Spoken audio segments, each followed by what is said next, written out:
Hola, buenos días. Vamos a seguir con esta charla sobre psicoanálisis y lenguaje, la segunda, porque la primera pareció que, bueno, pareció que salió bien y hay bastantes temas de los que hablar. No sé cuáles enfocaremos esta segunda ocasión, pero yo creo que surgieron lo suficientes como para ir tirando de los hilos. Y bueno, a ver qué nos dice. Hola Javier, ¿qué tal? Hola, ¿qué tal, Bruno? Bueno, saludos a nuestros oyentes, algunos de los cuales me consta que son bastante fieles ya. Y bueno, disculpas por esta larga espera, que va para 3 o 4 semanas, creo, desde el último programa, pero bueno, ya advertimos que vamos a tratar de que se haga todo con regularidad, pero hay momentos en que a lo mejor en 2 semanas se compriman 2 o 3 programas y que luego estemos, pues eso, 3 semanas sin hacer uno, o por lo menos sin subir uno a la red, ¿no? Sí, es cierto que el otro día parece que al público le interesó bastante lo que se comentó, digamos, de psicoanálisis y de las relaciones del psicoanálisis con cuestiones de lenguaje, incluso con cuestiones de lingüística propiamente dicha, y también con otras disciplinas. Y que sí, creo que puede ser interesante seguir con esto por varias razones. Una de ellas, lo que ya apuntábamos en la sesión anterior, que es bueno, por hacer un poco de justicia a aquellos inicios de la Escuela de Lógica Lingüística y Artes del Lenguaje en Asturias, donde esto del psicoanálisis tenía una importancia capital, no tanto como, por ejemplo, no, muchísimo más que lo que podía tener, no sé, la música, que apenas se trataba, ¿no? Pues simplemente por, digamos, la deformación profesional de que tenía cada uno de los allí presentes, ¿no? Si hubiese sido en otro contexto, pues a lo mejor hubiésemos hablado mucho más de música, si hubiésemos tenido allí a las personas adecuadas y no de psicoanálisis. Pero el caso es que se hablaba mucho de psicoanálisis y tuvimos ocasión tanto de aprender de gente que sabía mucho de ello, como de penetrar un poco en lo que puede ser un poco la filología, digamos, del psicoanálisis y de Freud, sobre todo, ¿no? Eh, que como todos los padres fundadores, como de eso sigue la lingüística y algunos otros, tienen este carácter pionero que permite pues un estudio genealógico, digamos, en la medida en que buena parte de la disciplina se deja retrotraer a conceptos básicos acuñados pues, por una obra magna, ¿no? Por un opus textual, ¿no? Y bien, en ese sentido creo que puede ser muy interesante. Pero bueno, quizás hoy también, aparte de ceñirnos a temas psicoanalíticos, que hay muchos, yo creo que daría para tener 3 o 4 sesiones al menos, no sé si todas ellas seguidas, será conveniente que a lo mejor tiremos también un poco del hilo de las conexiones un poco más externas de lo propiamente psicoanalítico con, pues eso, no tanto con literatura, que ya decíamos la peculiar situación casi de desprecio con la que el psicoanálisis mira a la literatura, pero sí con filología propiamente dicha, con lingüística, con otras áreas, incluso con matemáticas, ¿no? Y entonces, bueno, vamos a ir viendo por dónde tiramos. Yo no sé si tienes algo muy específico pensado, yo sí me apunté, como suelo hacer, algunas palabras clave por si me quedaba un poco en blanco. Y si quieres te las enumero, no tenemos por qué empezar por ninguna de ellas, pero digamos, en la medida en que las leemos en voz alta y las hacemos públicas, pues nos quedan luego como guión para toda la sesión. Tengo aquí apuntado, ya digo, como palabras clave, sin mucho, como taquigrafía, sin mucha elaboración, multilingüismo, lengua matriz, estudios de criollos, de pidgin si se quiere, el tema de las islas rusas de Sajalin como un ejemplo, hay más, el tema del culto en Pascal frente a Descartes y Leibniz, visto en clave psicoanalítica, la Verbindlichkeit, la vinculación, digamos, ¿no? El carácter vinculante de Verbindlichkeit de Sprache, del lenguaje,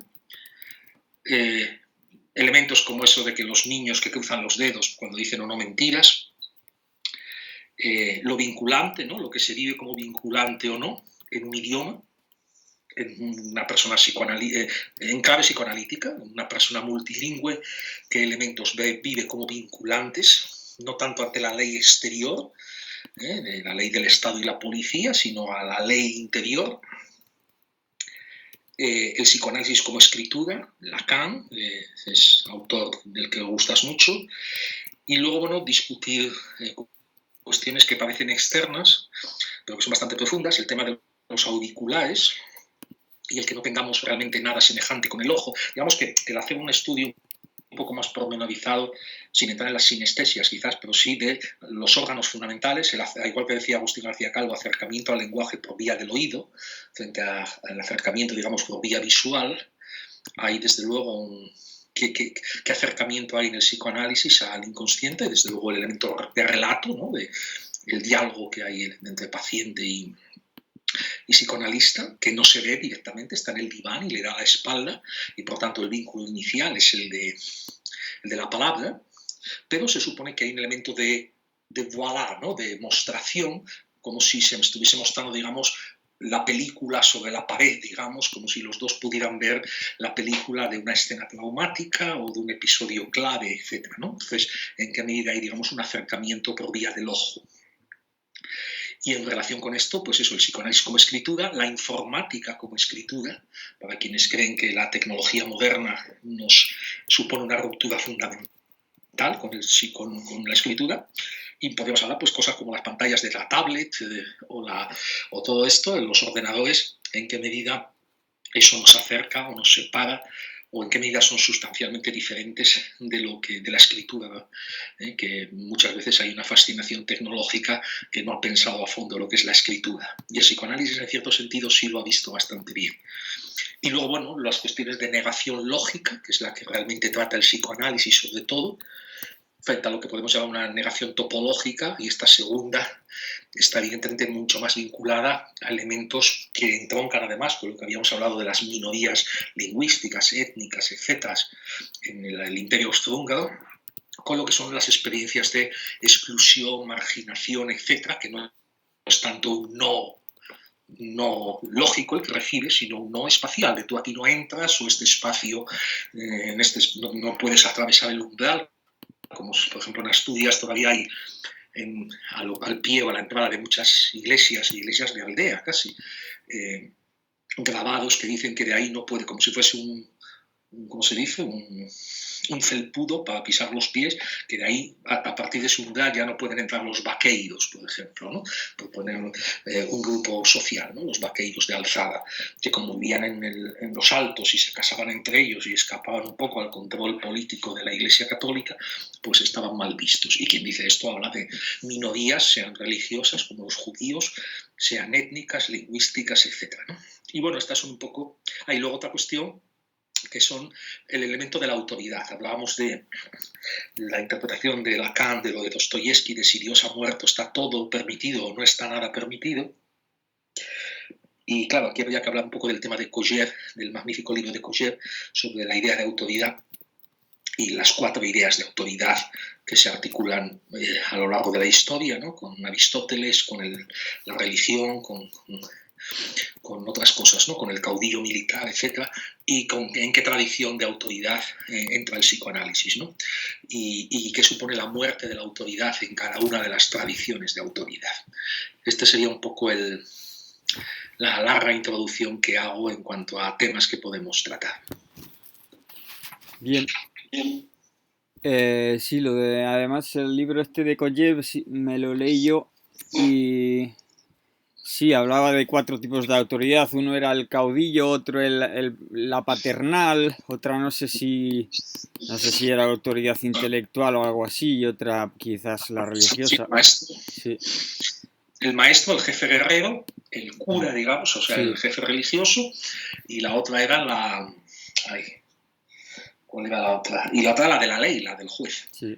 Sí, entonces, uno sería Aristóteles, otro sería Platón, otro sería, pongamos, Jesucristo, en nuestra tradición, en otra puedes decir que es Buda o que es quien sea, y otra ya sería pues el jefe militar, ¿no? Y esto además se entronca con las cuestiones de la endopeística, de Dumézil y la dicotomía, las dicotomías entre rey y legislador, y de cómo de la dualidad nace el 3 y del 3 el 4, y cómo de los dos se convierten en 4 en cuanto, digamos, a figuras primigenias, etcétera, etcétera, ¿no?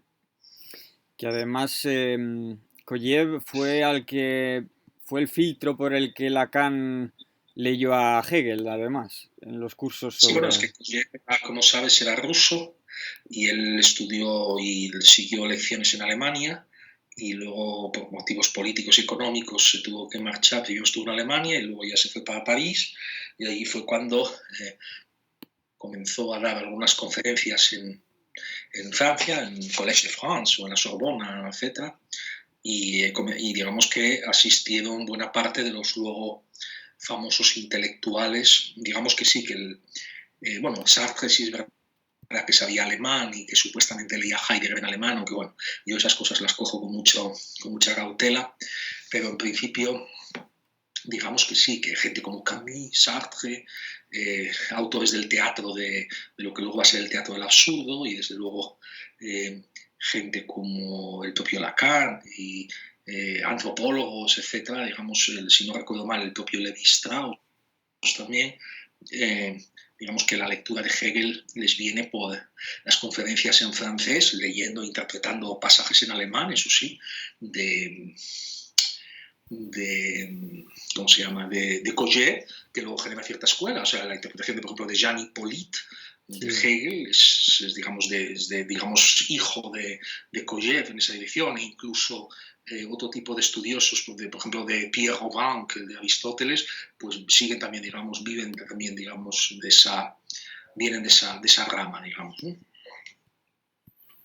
Sí. Sí, que bueno, que además en ese ámbito Lacan estaba y venía de los ambientes surrealistas de Dalí y tal, o sea, del otro el de los relojes, sí, Salvador Dalí, vaya.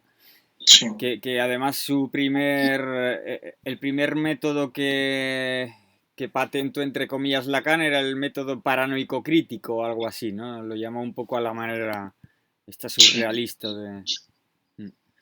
Y es que estaba mirando el libro este de Koshev, pero es que me va muy lento. Yo creo que se...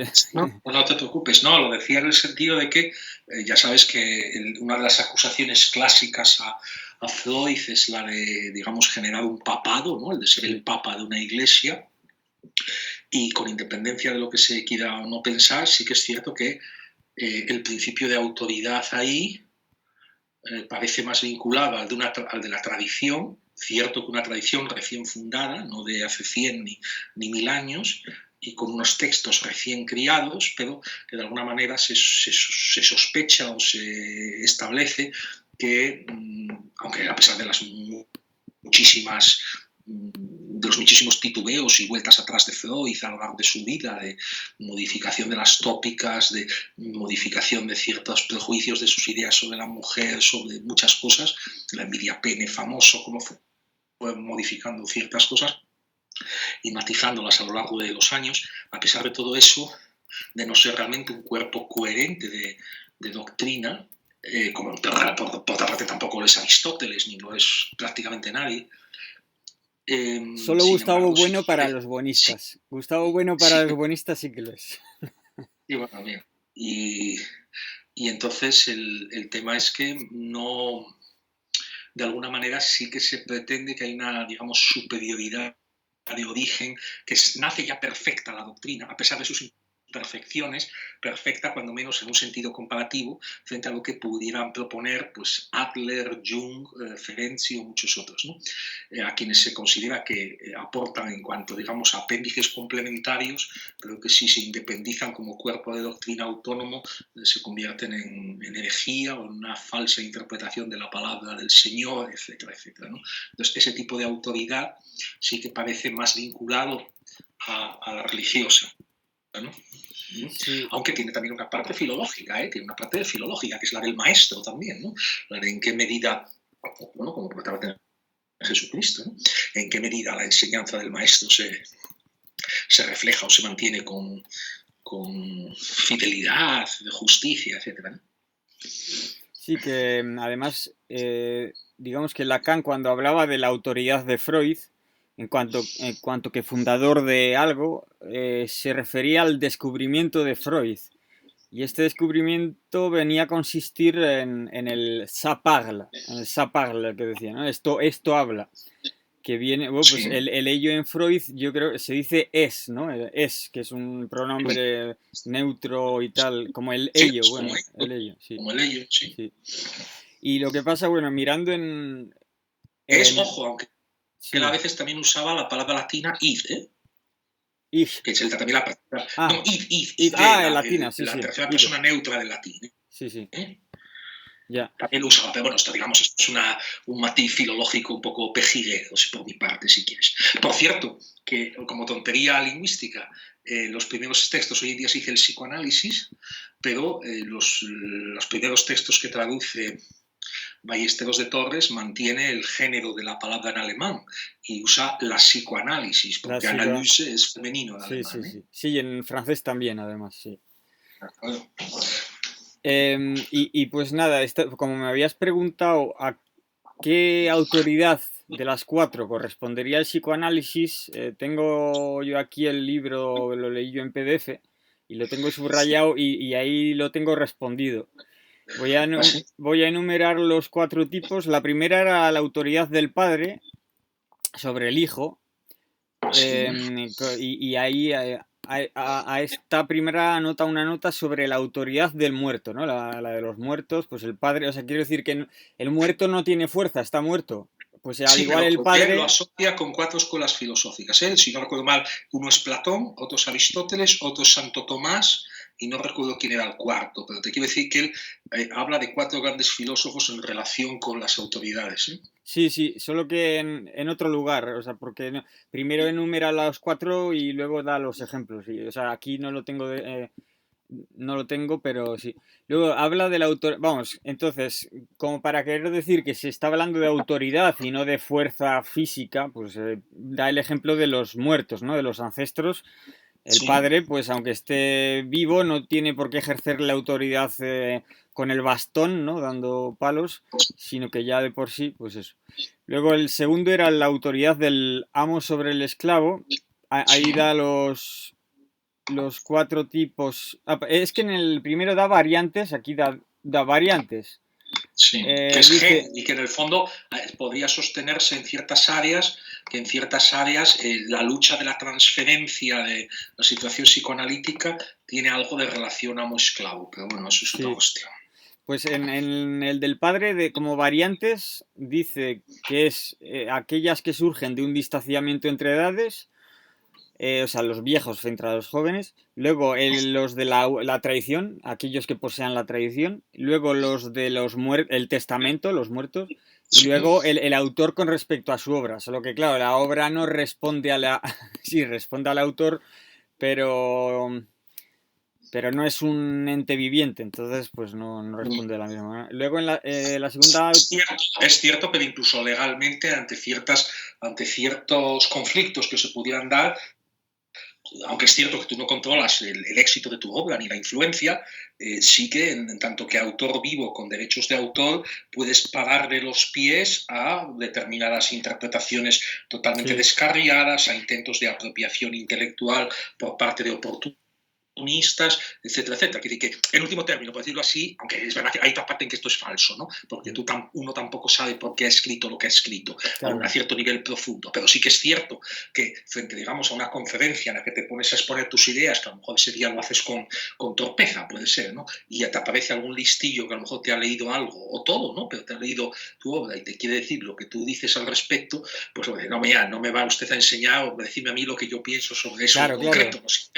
Lo Sí, sabré yo mejor que usted. Igual yo lo sé peor que algo dentro de mí. sí, Eso pero es otra no. discusión. Pero yo mejor que usted lo voy a saber. No me toque Bueno, las narices. ¿No? bueno, el psicoanálisis vendría a decir que no, que en realidad no, que hace falta otro para decirte lo que piensas, ¿no? De veras, y lo que deseas. Pero, por ejemplo, bueno, el tema de los derechos de autor es algo muy complejo porque, claro, es como ponerle leyes al campo, ¿no? O sea, como ponerle vallas al campo. Es muy difícil, es muy difícil.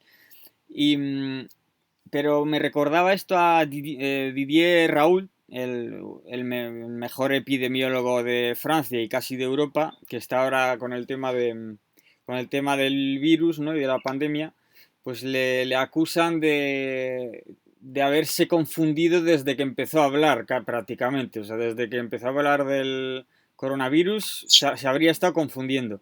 Es totalmente Sí. falso, pero claro, es que sacan de contexto sus opiniones que emitió él al principio y él el otro día dijo, mira, he apuntado todos mis pronunciamientos públicos desde el principio y en ninguno de ellos, aunque pueda parecer que cuando dije que no habría segunda ola tal, pero claro, en realidad él lo justifica porque hay que dar el contexto, claro, si uno no sabe todo lo que le rodea a cada cual cuando está hablando y tal. Sí, claro. Bueno, luego venía la segunda autoridad que era la del amo sobre el esclavo, con las variantes de la del noble sobre el villano, la del militar sobre el civil, la del hombre sobre la mujer, en los casos que quizá en un matriarcado no, ¿no? Lo cual daría razón a las feministas que hablan en contra del patriarcado, pues de esa manera, ¿no? Luego la autoridad del vencedor sobre el vencido y ahí y se explaya en este tipo de autoridad del vencedor. Entonces, bueno, esta la había hecho corresponder porque Lacan habla de 4 discursos. No sé, bueno, son el discurso de la histérica, que yo la había hecho corresponder con la autoridad del padre. La histérica, digamos que no reina por el bastón, sino por una autoridad, digamos, mucho más simbólica, ¿no? Bueno, habría que desarrollarlo, pero yo lo había hecho corresponder. Luego esta segunda del amo eh, corresponde al discurso del amo. El discurso del amo, que es también otro de los discursos. El tercero es la autoridad del jefe sobre la banda. Y este correspondía a la autoridad de la universidad, según yo, pero que vamos, estaba hecho un poco para ver si tal. Y luego el Koyev da la nota, lo explica por medio de la del oficial, bien. Y la última es la autoridad del juez. Y yo esta le había hecho corresponder al discurso del psicoanalista. Entonces, rápidamente voy a leer, son 2 párrafos, ¿eh? Variantes: la autoridad del árbitro, la autoridad del inspector, la autoridad del censor, la del confesor. Claro, eso ya te da la pista, ¿no? Porque el confesor se supone que el psicoanalista rellena el papel, el rol del confesor que se había perdido con Se la... dice que es la versión laica Sí, o en sociedades del secularizada confesor, y tal. sí. Luego del hombre justo, el hombre honesto y tal. Y luego, nota sobre la autoridad del confesor. Es también un buen ejemplo de autoridad mixta. Además de su autoridad de juez, el confesor se beneficia con la autoridad del jefe, en su calidad de director de conciencia, así como con la de padre. Pero le falta la autoridad del amo. Y claro, yo la del jefe la había hecho corresponder a la de la universidad. Y es cierto que el psicoanalista tiene un saber o pretende tenerlo. Entonces, pues ahí sí. Luego, la autoridad del padre, y esa la había hecho corresponder con la de la histérica, lo cual corresponde a que el psicoanalista, para ser psicoanalista, ha sido psicoanalizado, con lo cual ha sido un histérico, por decirlo así. Y dice, pero le falta la autoridad del amo. La autoridad del amo correspondía al discurso la autoridad, el discurso del amo, precisamente. Bueno, hay un tema muy serio que es y que tiene que ver con la ruptura de la tradición, lo que hablamos por la diáspora política, por la situación política y militar en la Europa de su época, que el psicoanálisis, bueno, Freud, como sabes, se marcha a Londres, su hija Anna Freud sigue con la actividad clínica y escribiendo algunos libros en inglés también en Londres. Pero bueno, digamos que se rompe la línea de conexión, como le pasa a más gente, como le pasa a la fenomenología de Husserl, como le pasan a diversas escuelas filosóficas, a la propia lógica, al círculo de Viena, a mucha gente. Se rompe por la política y se produce una diáspora y un aislamiento y evidentemente se dan luego situaciones como, bueno, eso de Villa Freud en Argentina, ¿no? Sí. Que poco parece tener que ver con una... ya no voy a entrar en el psicoanálisis americano de película de Woody Allen, ¿no? O en el coaching que yo conozco también de Alemania, con una, digamos, como decir, una tapadera, una pátina de psicoanálisis o de técnicas pseudo-psicoanalíticas o semi-psicoanalíticas, de hipnosis o algunas cosas, pero moviendo grandes cantidades de dinero en coaching para altos ejecutivos estresados de, no sé, de las Siemens, ¿no? y cosas así.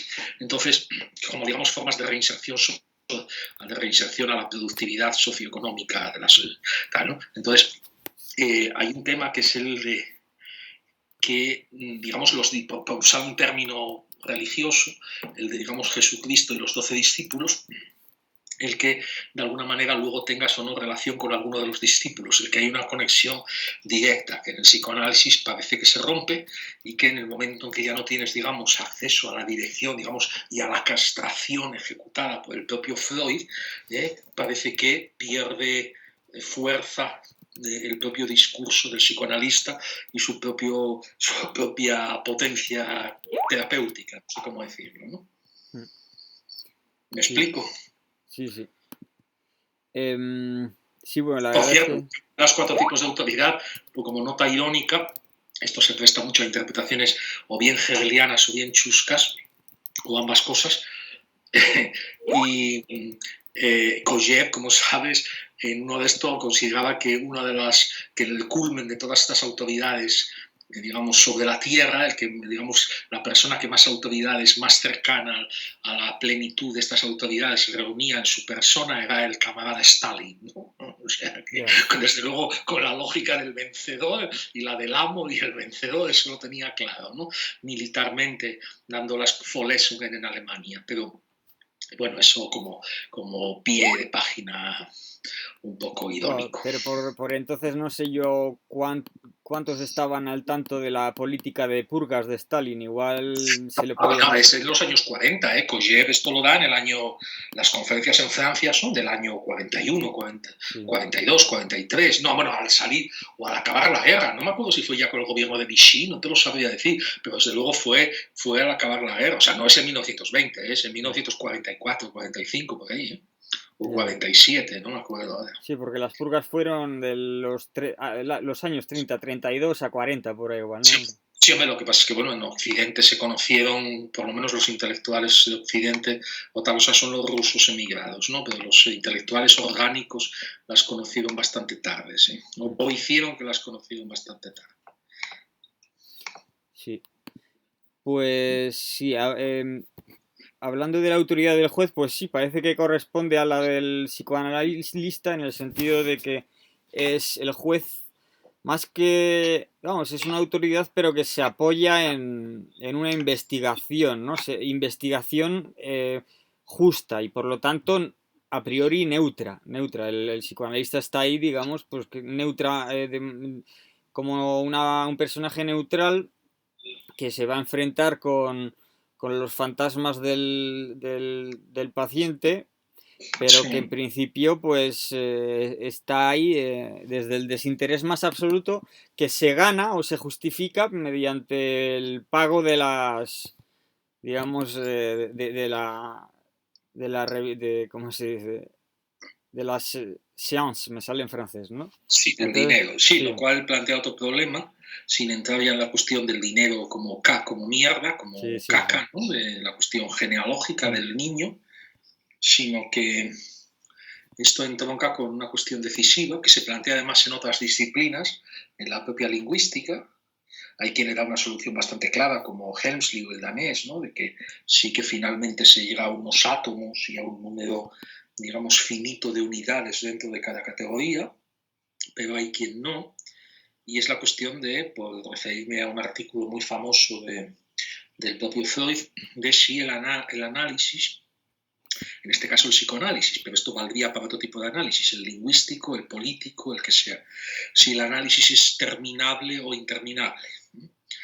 Y claro, si lo que buscamos es un poco como la lingüística, como cuando se dice que la sintaxis, la propia recursividad no encuentra más límites que los de la propia memoria humana o límites del aparato sensomotor, en último término que el individuo que habla se va a morir y no va a estar hablando 700 años y por tanto va a acabar alguna frase, va a tener que acabar la frase en el periodo de su vida, pero que nada hay, digamos, en el mecanismo mismo que no sea infinito, igual que se dice eso, pues realmente esto tendría que ver el límite externo, podrías decir que el dinero serviría, aunque bueno, Freud se trató, y ya no digamos Jung, con potentados europeos y millonarios norteamericanos, para los cuales el análisis tendía al infinito, pero que digamos que el propio coste de la terapia pone un fin a la misma. Es decir, que el análisis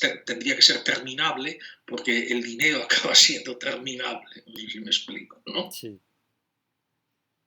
sí, sí. Y la cuestión es Que si como los es... recursos económicos para ello no son ni mucho menos infinitos, pues todo lo que se exceda de una cierta correlación entre el dinero y la duración de la terapia puede caer bajo la sospecha de un alargamiento tramposo por parte del terapeuta simplemente para embolsarse dinero, etcétera, etcétera, ¿no?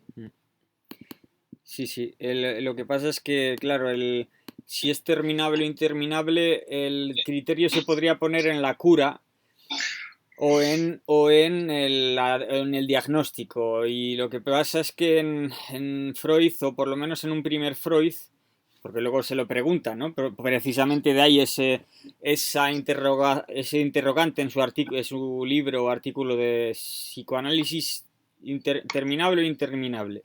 Pero al principio sí que anunció a bombo y platillo de que el diagnóstico conllevaba la curación. O sea, que el mero hecho de decir, estás enamorada de tu padre o tal, ¿no? Ya, pues ya dejaba de ser histérica. Ah, vale, ya, ahora que lo sé, ya no lo soy. Claro, eso no parece que no funcionaba y luego, Eso no funciona eh, así, ¿no? y luego, pues Lacan hablaba de estructuras, ¿no? Pues más bien que casi a lo que llega el psicoanalista es no a curar, sino a hacerle ver al psicoanalizante pues que digamos, es dependiente de una estructura que pueden ser tres, según Lacan, con alguna variante, que eran la perversa, la psicótica y la neurótica. La neurótica, por ejemplo, tendría dos subvariantes que son la obsesiva y la histérica, y bueno, y todo un poco así, ¿no? Pero claro, y de hecho, para Lacan, en realidad el psicoanalista, su campo de acción podían ser las tres estructuras, pero él hablaba sobre todo del neurótico, porque el psicótico poca influencia le va... el psicoanalista no puede hacer gran cosa con el psicótico, porque no está sujeto al lenguaje de esa manera, ¿no? Luego, el perverso, todo lo contrario, el perverso se va a reír del psicoanalista, o sea, va a ser el psicoanalista, o sea, va a ser... Y el neurótico sí, el neurótico es bueno, un pobre hombre, ¿no? Pero al igual que lo ha sido el psicoanalista, y el psicoanalista entonces pues le puede permitir un poco manejar la angustia y el deseo de alguna manera. Mm. Ahí se Sí. ponen los límites, ¿no? Sí, eso es cierto. Hombre, hay otro tema. El límite de la cura es un límite bastante práctico y pedestre, que sería un poco lo que podemos llamar la reinserción social. No digo como los delincuentes, pero digamos el volver a tu grupo de amigos, de conocidos, de lo que sea, y que no se note nada raro, que a lo mejor antes sí se notaba, o que se note una mejora del tipo que sea. Y en ese sentido sí se puede considerar eh, que hay análisis terminables, claro, para cosas muy claras, no sé, para superar, qué sé yo, el luto por la muerte de un familiar, por cosas de esas, parece bastante evidente que, y ahí es donde el psicoanálisis además incorpora incluso elementos casi behavioristas a veces en algunas, digamos, de las técnicas de tratamiento, ahí sí que parece que no hay demasiado problema, ¿no? Pero de todos modos hay siempre la posibilidad de, y cuanto menos concreto y menos vinculado a un caso de esos, pues eso, a un luto específico o algo así, que puede ser muy razonable, y cuanto menos esté vinculado a eso, pues por tanto, cuanto más abstracta sea la vinculación con un objeto fóbico, eh, pues Sí, más fácil es que se sí. produzca un rebrote, por breve que sea, o bien en un momento determinado, no sé, no soporto el color amarillo y cada vez Sí, que sí. veo el amarillo en el no sé dónde me pongo loquísimo, ¿no? Bien, por decir algo. O bien, no por un periodo de tiempo más extenso, pero digamos ante la reaparición de algún un síntoma, ¿no? Del tipo que sea. No sé, cada vez que escucho hablar serbocroata me entran vómitos, porque tuve, qué sé yo, Sí, sí. decir, hay cosas de esas, ¿no? O cada vez que veo jugar a no sé qué equipo con tal camiseta, entonces, bueno, ahí hay la posibilidad, digamos, de que reaparezca lo curado, ¿no? Lo que en teoría ha quedado curado, ¿no? Sí, si se ve el asunto desde la técnica psicoanalítica, que en gran medida no sé si se puede reducir a ello, ¿no? Pero se ha hablado de la asociación libre casi como el pilar del psicoanálisis, el pilar metodológico. Pues claro, una asociación libre se podría ver como que un problema muy genérico, pues la asociación libre no daría, digamos, la asociación libre te permite barajar todas las relaciones de un problema específico con otros muchos problemas, con lo cual abriría el campo y permitiría pues investigar por qué tienes esa fobia a una cosa tan concreta. Pero si es una cosa Sí, muy muy genérica, lo que pasa es que, aunque sea muy genérico, como el color amarillo, siempre sí. juegan las oposiciones. Y por muy genérico que sea, siempre está el amarillo opuesto al azul. Entonces por ahí ya se vuelve concreto, ya se vuelve específico, ¿no? Y entonces puedes decir, amarillo es lo chillón o lo débil o lo no sé qué con respecto a lo azul, que es lo sólido y lo silencioso, ¿no? Algo así. Entonces ya puedes empezar a hacer asociación. Entonces, digamos que el método de la asociación libre casi que pasa por encima admite todo lo admite. Sí, eso sí, no, yo lo que me refería es que el psicoanálisis en eso puede en algún momento bordear la propia censura por el bien del sujeto, ¿no? Es decir, prohibirte actividades o tenerte o recomendarte que te alejes de ciertas actividades o grupos humanos o lo que sea, ¿no? Pues qué sé yo, tiene usted una fobia postraumática, una fobia de guerra o qué sé yo qué, y le entra no sé, y lo pasa muy mal cuando escucha hablar francés o alemán o lo que sea a su alrededor. Bueno, pues no viaje a un país de esos, ¿no? Por decir algo, ¿no? Sí, O al color, no sé qué. Es decir, que, digamos, puede conllevar una, digamos, censura o autocensura para limitar la exposición a, digamos, síntomas que puedan despertar las reacciones, ¿no? pero yo creo que la esencia bueno, si hubiera, ¿no? Pero la esencia del psicoanálisis es el análisis, que quiere decir ruptura, ¿no? Un poco como decía Agustín García Calvo, el psicoanálisis es la disolución del alma. Pues pongamos que aquí alma es amarillo, o el lobo, ¿no? Para el hombre de los lobos, pues el lobo, o lo que sea. Que también es eso algo que dijiste, ¿no? Algo que propusiste de analizar los 5 casos digamos, del paradigmáticos del psicoanálisis, como el hombre de las ratas, Dora, el hombre de los lobos y tal. Sí, la inyección de Irma, etcétera, Sí, sí. pero entonces el psicoanálisis como disolución del alma o disolución del objeto fóbico, lo que sea, vendría a implicar pues disolverlo precisamente, lo cual llevaría no tanto censurar el objeto fóbico, sino perderle el miedo, ¿no? O sea, enfrentarte a Ya, él. eso es cierto en Freud. Lo que pasa es que luego hay toda una tradición, digamos, que tiene una salida curiosamente más hacia los estudios antropológicos, por un lado, y luego hacia los estudios más, si quieres, también de ¿cómo decirlo?, ontogenéticos, por ejemplo, de educación en guarderías, en edades inferiores, de educación no tanto especial en el sentido de gente con deficiencias, sino, digamos, de lo que puede ser sociopedagogos o gente de este estilo, en que, digamos, ese tipo de tradiciones se vinculan con psicoanalistas o antropólogos o otros estudiosos muy, muy vinculados al psicoanálisis, no sé, desde Malinowski estoy pensando ahora sobre todo en Margaret Mead,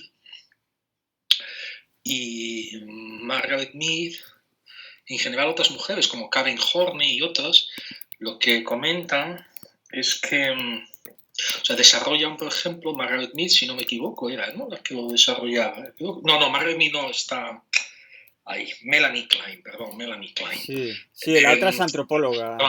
Sí, pero no, tiene más vinculación de lo que parece. Me refería a Melanie Klein, la idea de los objetos transferenciales, ¿no? Que puede ser, no sé, una pelota de goma en un gimnasio, ¿no? Y que se puede ver en situaciones estas de gente con traumas o tal, pues eso, la vinculación objetual como elemento de alivio, de protección, de lo que sea. Yo he asistido a terapias psicocorporales de este estilo, y donde hay, pues eso, elementos de reproducción del duelo de muerte, de embarazo, de niño perdido, de mil historias vinculadas a, digamos, a historias gestuales de este tipo, ¿no? Vinculadas a objetos, a cartones, a casas que se construyen de cartón, a pelotas que se abrazan, etcétera, etcétera. Y digamos que el quitarle una pelota a un niño pequeño puede ocasionar un berrinche que va mucho más allá del simple capricho de que el niño sea un caprichoso, ¿no? Que puede, digamos, realmente en ese momento estar siendo un objeto transferencial para él que le está, digamos, proporcionando estabilidad a todo su aparato psíquico, ¿no? Entonces, de la misma manera que hay objetos transferenciales, se puede decir, o se podría decir, que hay también una especie de lucha por la apropiación de esos objetos transferenciales, o no sé cómo decirlo. Entonces, donde ya no cabe la disolución simplemente, donde a lo mejor tienes que responder a agresiones o volverte agresivo. Y quiero decir que no es lo mismo, por ejemplo, el que un tipo tenga, pues eso, una histeria, un brote psicótico cada vez que ve el color amarillo, que en principio, bueno, bien, lo retiras de la vista y ya está, a que lo que le produzca un brote psicótico, qué sé yo, porque se vincula con no sé qué fenómeno de su infancia, sea el ver, no sé, a unos señores vestidos de tiroleses hablando en alemán. Y que entonces en ese momento la única resolución sea, no sé, o que se largue él o que se líe a tortas con los otros, porque los dos no van a desaparecer de la escena como así. Entonces hay, digamos, hay elementos de lo real que siguen ahí, que no se disuelven simplemente con el psicoanálisis, no sé si me explico, ¿no? Y que entonces ahí es donde se genera, digamos, ya una lucha frente a objetos fóbicos, ¿no? Sí, yo diría que esto, la referencia que has hecho a lo real irreductible, que igual lo has hecho, digamos, ingenuamente sin pensar en Lacan, ¿no? Pero Lacan habla de lo real como, bueno, una de las tres partes del psiquismo, ¿no? Entonces, lo real no hay que pensar que es un objeto. Lo real no es algo de por ahí, ¿no? Algo de, bueno, ¿y qué es lo real en ti? Bueno, lo real, pues, es lo que deseo y lo que temo, ¿no? No es eso. Lo real, digamos que es interno. Lo real es, no es una representación, sino el acto de representar en sí ya es algo que no puede ser simbolizado. O sea, es lo de la imposible completud, ¿no? De Gödel, de la incompletud. No puedes tener un sistema consistente y completo a la vez. Siempre hay algo que se escapa al sistema, no puede ser un sistema completo. Entonces, ese mero hecho de sistematizar, que está escapando al sistema mismo, eso ya es lo real. Entonces, es cierto que cuando... Yo no he hecho ninguna terapia psicoanalítica, pero me lo supongo, ¿no? Que cuando tú estás haciendo una terapia psicoanalítica, si te están, no sé si diagnosticando o haciendo ver o llevando a conciencia cosas que antes pues estaban escondidas Sí. o camufladas y que de las que no tomabas conciencia, ya por el mero hecho de llevarlo a conciencia lo estás reforzando. Es decir, un objeto fóbico que antes simplemente pues lo esquivabas, ¿no? Pues ahora que ya sabes Sí. que realmente es algo terrible para ti, que lo asocias a algo aún peor quizá que no a lo real, Sí. ¿no? A lo real, pues ahora puede darte incluso aún más miedo, o sea, porque ya se ha concretizado y se ha hecho aún más real, ¿no? porque no es, la cuestión es esa, porque no es el objeto el que te produce, el objeto en sí no tiene por qué tener nada, un caballo, ¿no? Un caballo para, ¿quién era? Para uno de estos que trató Freud, pues el caballito que representaba al falo, ¿no? Según Freud. Sí. Pues el caballito en sí, pues no te va a hacer nada, claro, es la representación que te estás haciendo del objeto representado, la representación misma, o sea, tú mismo, eres tú el que te está dando miedo, ¿no? En cierto sentido. Mm. Bueno, Eh, no, bueno, pero hay límites. no, pero lo decía para ir en el sentido tuyo, ¿no? De que hay veces que el psicoanálisis es censor, o sea, que quiero decir que te pone límites y en lugar de afrontar el problema, pues te lo agrava incluso, puede agravártelo.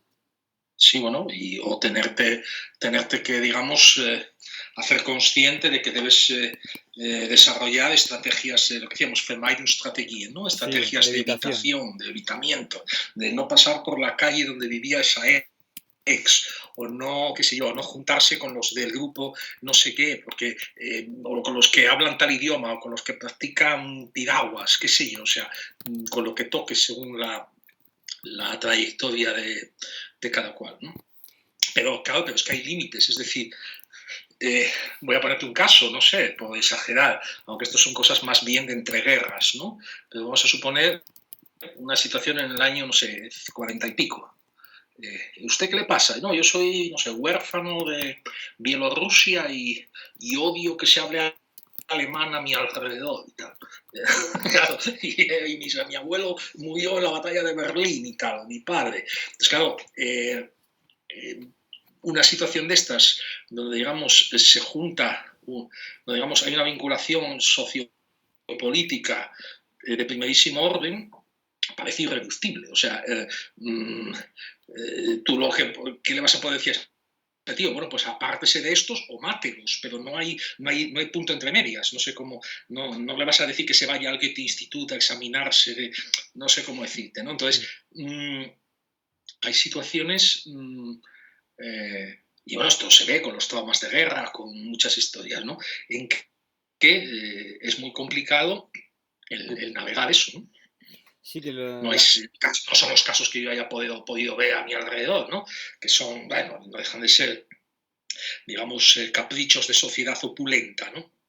Pero que desde luego hay circunstancias mucho más serias y mucho más graves que implican otras cuestiones y donde evidentemente no se puede jugar tan a la ligera, ¿no? sí, que eso me suena un poco a lo de negación topológica, ¿no? Negación topológica que, bueno, es algo que está ahí y que, pues siguiendo el principio de los indiscernibles, digamos, de Leibniz, pues que no puedes estar en dos sitios a la vez, y si no puedes, no puedes, y entonces, pues si no puedes estar en un lugar, no estés, y rehúyelo, ¿no? Y evítalo. Entonces, y eso relacionado con la disociación, ¿no? La disociación. Hay eventos que pueden hacerte revivir cosas que te disocian, que un poco en clave de broma, esto que se suele hablar en los ámbitos conspiracionistas sobre el MK Ultra, no sé si te suena, MK Ultra, que sería No.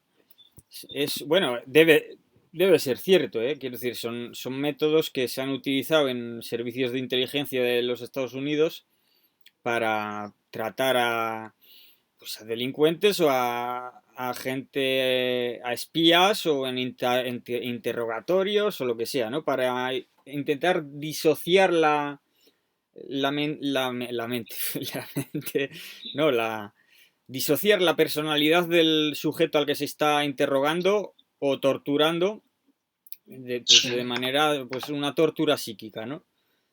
Entonces se disocia. Entonces, si tú sabes que en un lugar dado al que le tienes fobia o que representa un lugar traumático para ti, pues si vas, pues seguramente te encuentres con una disociación, quizá no esquizofrénica, pero casi. Entonces, sí, y lo que me había un poco evocado esto de la Vermeidungsstrategie, ¿no? La estrategia de evitación, Era como si hombre, porque el psicoanálisis en sí, tú no vas a terapia a que te haga un croquis. Bueno, mira, tú tienes que no hacer esto, no te da recetas, no te da realmente recetas. Pero tal como lo has presentado, podría verse si se podría hacer una asociación entre terapias, que no sé si se habrá hecho, pero que podría tener lógica, digamos, una distribución de tareas, ¿no? Que el Sí. psicoanálisis fuera un comienzo de terapia, un comienzo, para, digamos, aplanar el terreno, ¿no? Ver de qué se trata, y que luego después de esa terapia viniera una segunda fase de terapia cognitivo-conductual, que eso ya sí que... Eso lo hay, hombre, eso por lo menos yo lo que conocía en los años 90 hay bastante de eso, hay, digamos, psicologías de base psicoanalizante o cognitivas que usan el psicoanálisis, pero que, digamos, luego a la hora de la cura enfocan todo de una manera mucho Sí, más práctica, casi como rutinas, test, sí, sí, sí. cosas casi conductuales, porque al final tú no se trata tanto de que te hagas una gran paja mental sobre el complejo de Edipo, sino a lo mejor lo que tienes que hacer es, qué sé yo, hacer la cama todas las noches o por las mañanas o lavarte los dientes o cualquier cosa que a lo mejor has estado evitando, o qué sé yo, rutinas de lo más trivial, ¿no? Mm. Del día a día, que para una persona en concreto, pues a lo mejor son organizadoras de la psique, etcétera, etcétera, ¿no? Entonces, bueno, y que tienen que, o bueno, para tratar, digamos, lo que sea, el trauma o lo que sea, ¿no? Sí, hombre, eso evidentemente lo hay, claro.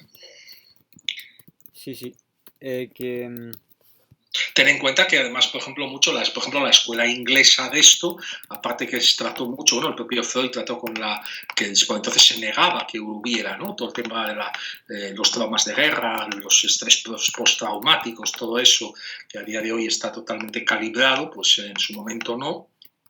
Y el propio Freud, igual que eso, pues luego, por ejemplo, la escuela británica de psicoanálisis y, digamos, de terapias afines al psicoanálisis, ellos siempre han sido muy cercanos o sea, han sido siempre, digamos, bastante prácticos y se han dedicado a cosas muy prácticas por ejemplo, a temas en prisiones, de reeducación en prisiones, de preparar para la reinserción a la salida de la prisión, de cómo llevar la vida en la prisión, las relaciones con la familia o sin ella, bueno, muchas cosas de estas, ¿no? Sí.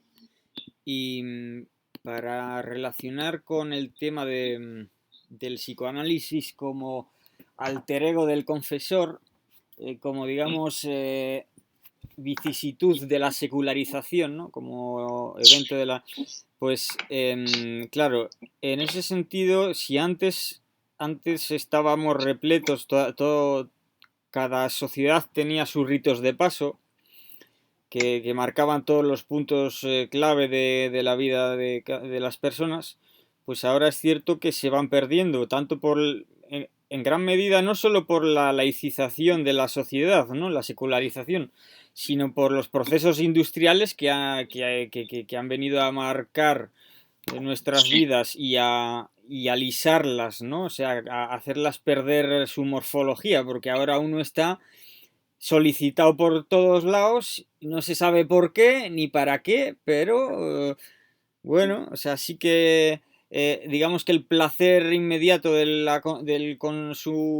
¿cómo se dice? Consumicionismo, se me olvidan las palabras en español, el consumismo, ¿no? sí. Te sirve de pretexto para responder esas solicitudes, te sirve de pretexto. Como me gusta, pues está bien, entonces lo hago. Entro a Facebook porque me gusta, ¿no? Entonces lo hago y punto. O me voy a la discoteca porque me lo paso bien. Pero claro, eso no sirve de rito de paso. Eso es algo que, aunque no lo sepas, pues te ha sido impuesto. Aunque tuvieras varias elecciones, te ha sido impuesto de una manera más o menos estocástica, es decir, eso es una industria que se ha puesto en marcha, pero que nadie ha verificado a ver si funcionaba.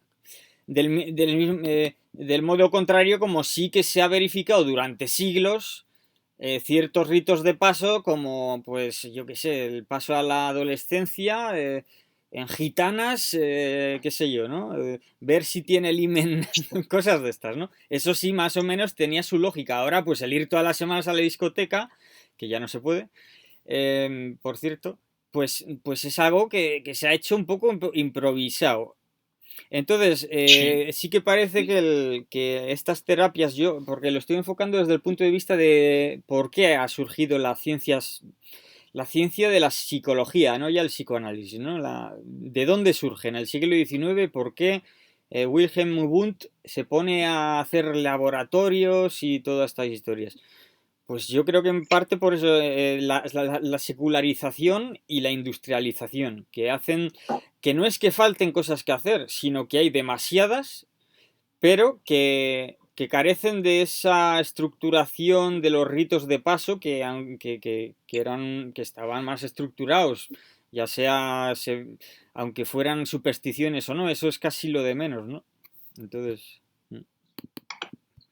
o sea, la psicología como una manera de suplir o de fabricar otros ritos de paso, aunque sean precarios ante la falta de los pasados.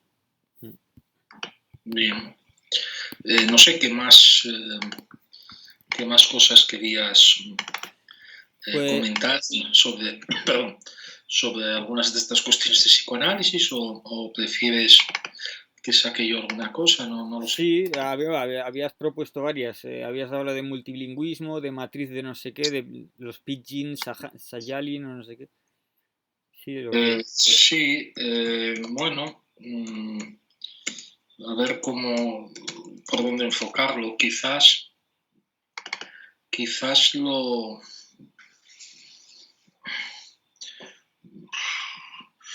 lo más interesante para empezar sea recordar digamos, problema filosófico eh, que tiene bastante que ver con la penetración social de la religión, en último término, y de la religiosidad, y que podemos poner ahí escuelas contrapuestas. Por un lado, podemos poner a Blaise Pascal, el filósofo francés, que era de la opinión de que el culto, y aquí por culto entiendo el culto religioso, ¿no? El culto en cuanto a una serie de rituales sujetos a repetición más o menos mecánica, como pueda serlo un proceso industrial, en último término. Como la oración. Sí, sí, la oración, el arrodillarse, el rezar, una serie de cuestiones vinculadas también a un escenario a veces que tenga que ser en determinado lugar y determinado día y con la presencia de este o el otro, etc. El ritual, en ese sentido, para Pascal, suponía, él pensaba que, digamos, que ante, digamos, la duda de agnósticos, ateos y demás, él pensaba que si comenzabas a rezar, acabarías creyendo, ¿no? Que, digamos, el propio culto, digamos que el propio arrodillarte te acaba haciendo esclavo, para entendernos, ¿no? Hay motivos bastante serios para considerar que hay una buena parte de verdad en eso que sostiene Pascal, pero por otra parte, y no, que yo recuerde, no en oposición directa a Pascal, que ellos no creo que no estaban dando respuesta a Pascal cuando meditaban sobre esto, están Descartes y Leibniz, que eran mucho más pillos. Descartes, además, vinculado a situaciones vitales, como una famosa en que le tocó atravesar un canal o un río y ponerse en manos, por tanto, de barqueros y que tenían reputación de ser gente bastante pilla, y en medio de esta estalló una tormenta muy grande y estos se pusieron a rezar para ver si el dios los sacaba del apuro, y Descartes, temiendo que si no rezaba allí lo apuñalaran o lo quitasen todo el dinero, no llegase vivo al otro al otro lado de la ría, pues les acompañó, digamos, les imitó los actos, ¿no? Y luego se regodeaba como indicando, digamos, en qué medida el fingimiento podía sacar adelante en situaciones. Y Leibniz es de la misma opinión, en el sentido de que puedes, por ejemplo, priorizar evidentemente el salvar el pellejo y hacer como allí donde fueres, haz como vieres, que dice el viejo refrán, y esquivar, digamos, problemas de esa manera, sin que por ello se afecte lo más mínimo el núcleo fundamental de tus creencias o de tus no creencias, ¿no? Y esto es bastante importante en relación al psicoanálisis, puesto que, como sabes, gran parte de las pulsiones, de las neurosis, psicosis, etcétera, que revela el psicoanálisis, se relacionan con lo que se llama en alemán Wiederholungszwang, ¿no? Que es la pulsión repetidora, ¿no? Pulsión de la repetición. Y que es, por tanto, tomar trechos, ¿no?, de comportamiento, de lo que sea, y ejecutarlos mecánicamente, muchas veces fuera ya del contexto donde son apropiados o habiendo caducado ya su periodo de validez, ¿no? Entonces, esta es una cuestión que sí que me venía a la cabeza porque se vincula además con esto que digo de el carácter vinculante del lenguaje, ¿no? O su falta de vinculación. En qué medida lo que dices, en qué medida puedes cumplir una promesa que efectúas o algo semejante, y en qué medida también, pues puedes, por ejemplo, eso, ¿no? Bueno, eso es un poco la idea fundamental, ¿no? De en qué medida tal. Y luego, por ejemplo, el ejemplo, por ejemplo, que tenemos de los críos, ¿no? Que hacen, o los adolescentes, que tienen como conjuras contra esto, esas tonterías de que dices una cosa pero cruzas los dedos por detrás como diciendo estoy mintiendo y por tanto no se va a cumplir lo que estoy diciendo, trato con esto de conjugar el posible efecto performativo de lo que digo. Entonces el psicoanálisis realmente se mueve un poco en ese terreno, ¿no? Porque además el sujeto que analiza, si tiene una cierta complejidad, por ejemplo lingüística, como decíamos el otro día, puede darse el caso de un sujeto multilingüe que domine varias lenguas y cuya vida psíquica transcurra a lo mejor predominante o exclusivamente en una de ellas, y que considere que la lengua X es solo para él la de vínculo con la administración, por ejemplo, y que sin embargo la lengua de sus afectos, de amistades, amores, etcétera, sea la lengua I.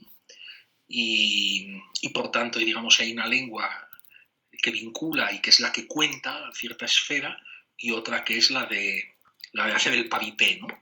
Y si tienes esa dicotomía es normalmente porque la presencia social, la extensión social o lo que sea de esa en la que hay que hacer el paripé es muy grande y por tanto, digamos, domina a lo mejor numéricamente o como sea, por lo tanto, digamos, te ves obligado a hacer el paripé en un buen número de actos cotidianos, cuando el carácter vinculante tiene que operar de un modo, no voy a decir secreto, pero bueno, en otra capa. Hablo de situaciones más o menos normales, no sé, como de diglosia lingüística, de convivencia más o menos normal entre grupos sociales, lingüísticos, etc.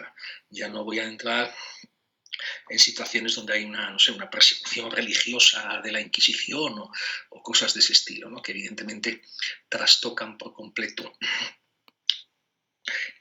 la percepción de lo que se puede y lo que se debe decir, admitir en público, etc.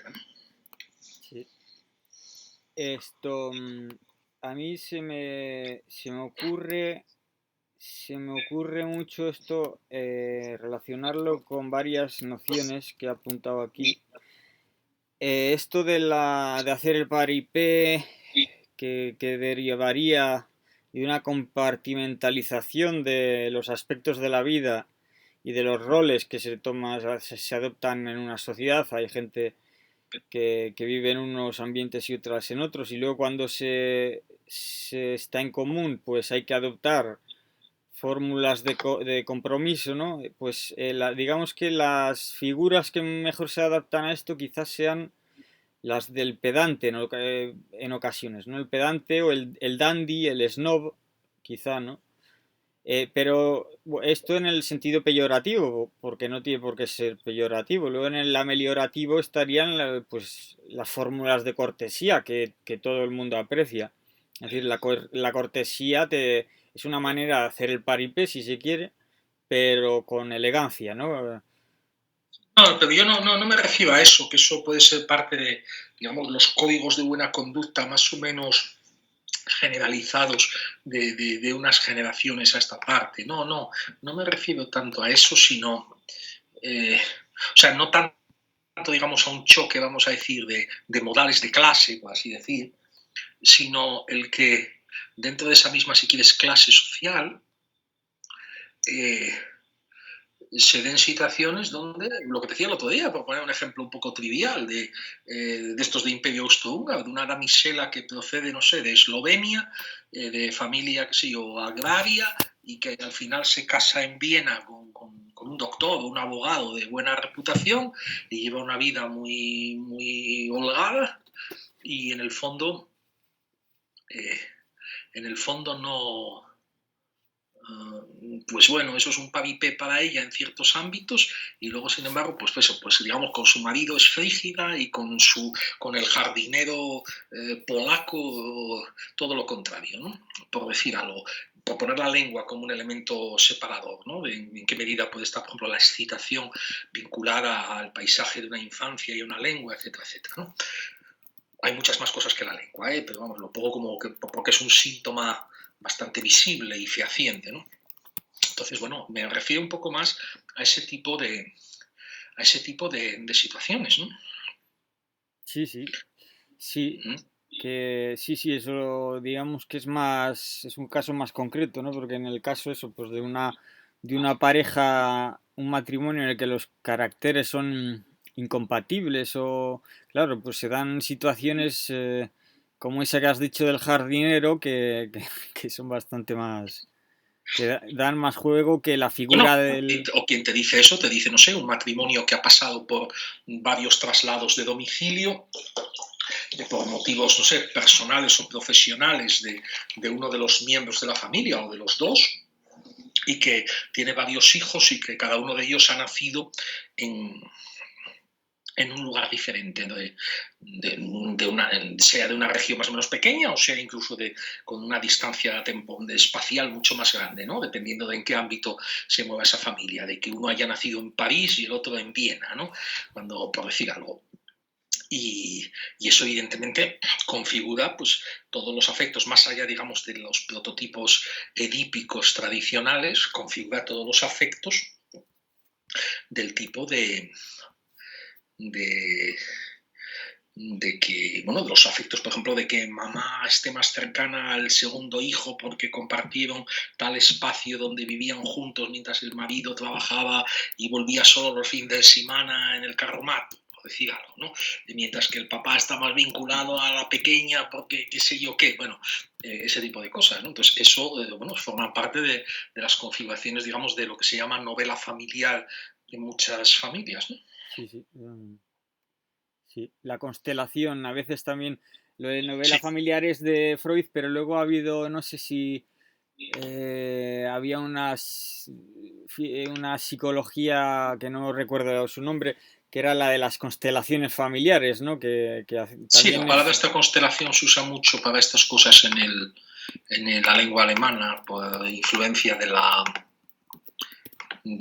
¿cómo se dice? De la astronomía. No sé sí, si sí. es a lo mejor el término más adecuado, no lo sé, pero desde luego sí Mira, que pone, es muy frecuente, Mira, sí. pone en Wikipedia, además es curioso porque dices, constelación viene es frecuente en alemán, pues aquí a la traducción se esperaría que pusieran constelación, ¿no? Sí. Y pues no, pone Familienaufstellung en alemán. Viene del alemán, pero no de constelación, sino de Familienaufstellung, o sea... Será inicialmente, yo lo que siempre escuché fue constelación, ¿no? Sí, sí, sí. Esta constelación ya la tuve con mi ex marido o cosas de esas. Digamos, es una terminología bastante frecuente por esos lares y latitudes, ¿no? Sí, y bueno, y pone que es una pseudoterapia que está relacionada con, sí, con el psicoanálisis, pero también con el misticismo cuántico y tal. O sea que nos hemos metido aquí en un buen fregado. Pero sí, antes habías hablado de o sea, de Descartes, y a mí eso me había recordado, pues que, claro, está ahí como mejor ejemplo de ello está la moral provisional cartesiana, claro. Sí. Allí donde fueres, haz lo que vieres, toma la moral provisional que se adecue a cada caso y tal. Y un poco Kant, yo creo que sí, Kant pone por encima mío el cielo estrellado y por debajo no sé, la moral, ¿cómo era? La ley de no sé, de la ética, ¿no? O como fuera. Pero Sí. claro, el resto pues es más o menos abierto, es una moral... Bueno, la moral kantiana es puritana, pero Sí, digamos hombre, que claro, pero además una moral de la paz perpetua, pero sí, pero luego eso no sé si está tan claro. sí. Después de las guerras mundiales, no sé yo si está tan claro que eso sea factible. Sí, bueno, Hacemos una pausa un minutito y seguimos, ¿vale? vale, yo sigo comentando por no pagar, Vale, pero... comenta si quieres, vale. Vale, pues voy a mencionar un poco lo que hemos tratado desde los 4 tipos de autoridad de Kojev, eh, que eran, bueno, eran la autoridad del padre, la autoridad del jefe, la autoridad del amo y la autoridad del juez. Entonces, sería más bien a esta última que correspondería el psicoanálisis, porque el psicoanalista, digamos que reemplaza al confesor, ¿no? Al confesor eclesiástico, al cura que confiesa, cuando tras la secularización en el siglo XVIII y XIX y tal, pues se ha secularizado la sociedad y de modo que el psicoanalista viene a rellenar esa función. Kojev también daba si estaba hablando de lo de Kojev, ¿no? De la autoridad del juez que correspondería al psicoanalista y que daba 2 ejemplos ahí, daba el confesor y el hombre justo. Y es que el hombre justo, pues por ahí entroncaría eso con la ética del psicoanalista, que tiene Lacan el séptimo seminario, lo dedica a la ética del psicoanalista, del psicoanálisis. Y ahí habla de muchas cosas, es un buen tochete, que es de los más interesantes, la verdad. Pero habla de no ceder al deseo. Digamos que la consigna del psicoanalista sería no ceder al deseo.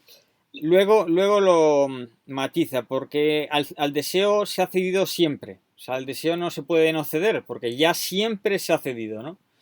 Tú no puedes reprimir a conciencia porque te va a salir por otro lado. Lo que reprimas aquí te sale por el otro lado, ¿no? No se trata de no ceder, sino de aceptar que ya se ha cedido. Porque hay una distinción. No ceder frente al deseo, vale, por un lado. Y por otro es no ceder frente al goce. El goce sería el regodeo, ¿no? Regodeo enfrente del deseo, el querer siempre más, el querer siempre más. Y ya no me gusta esto, pues otra cosa. Y ya no me gusta esta otra cosa, pues todo, lo quiero todo, ¿no? Sería un poco eso.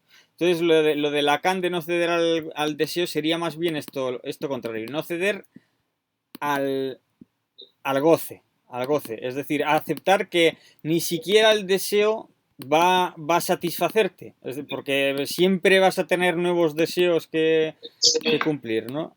Sería eso. Y eso sería el ser justo, ¿no?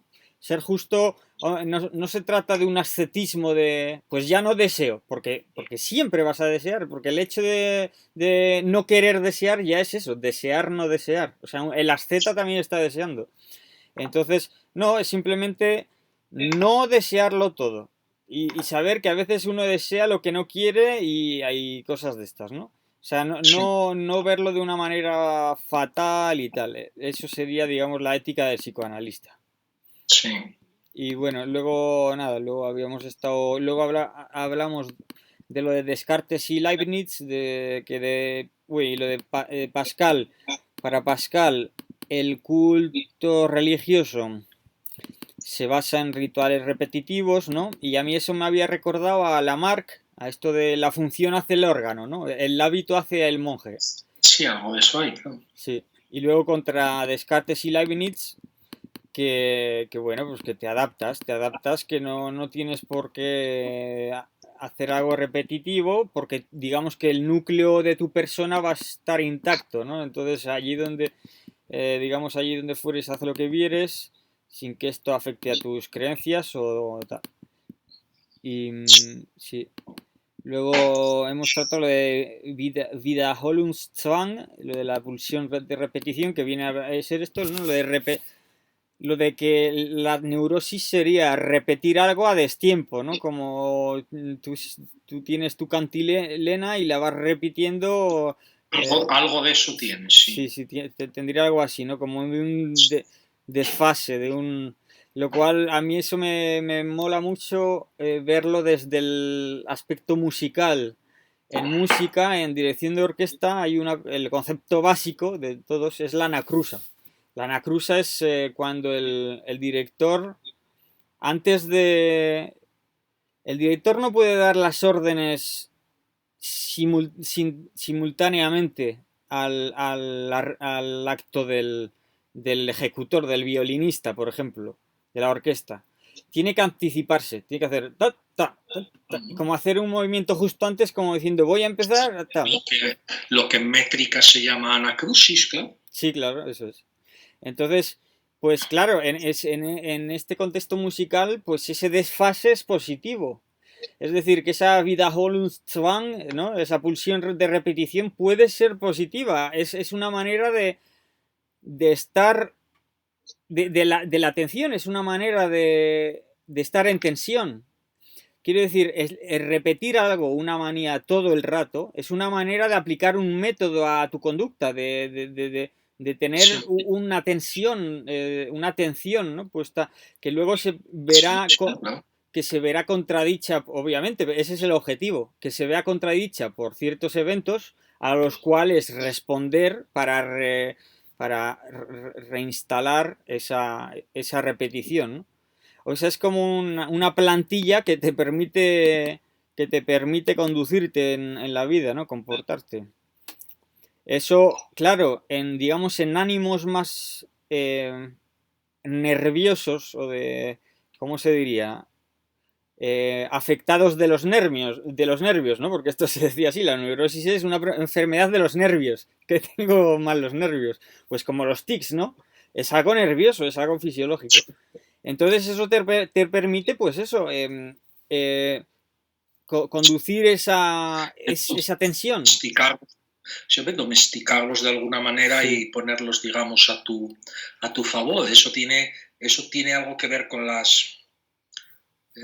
con cosas que tienen apariencia de superstición, que sí, no tienen por qué serlo. Quiero decir, el estudiante que ya no digo que lleve el mismo jersey con el que sacó muy buena nota al examen anterior, sino que tiene la manía de llevar, qué sé yo, seis bolígrafos, de los cuales realmente dos son, no sé, de color verde, que no va a usar nunca, pero que le tranquiliza mucho tenerlos a la izquierda mientras él escribe en azul con la derecha, por decir algo, ¿no? Y viene haciendo eso desde, no sé, desde segundo de GB hasta cuarto de carrera. Bueno, pues eso... o como pisar las baldosas claras y no las oscuras. Sí, bueno, sí, sí, caminar por los paseos marítimos, digamos, como un caballo de ajedrez, por ejemplo, ¿no? O pisando solo. Sí, hay cosas de esas que están, vamos, que además se ve, o sea, los niños lo hacen desde pequeños, ¿no?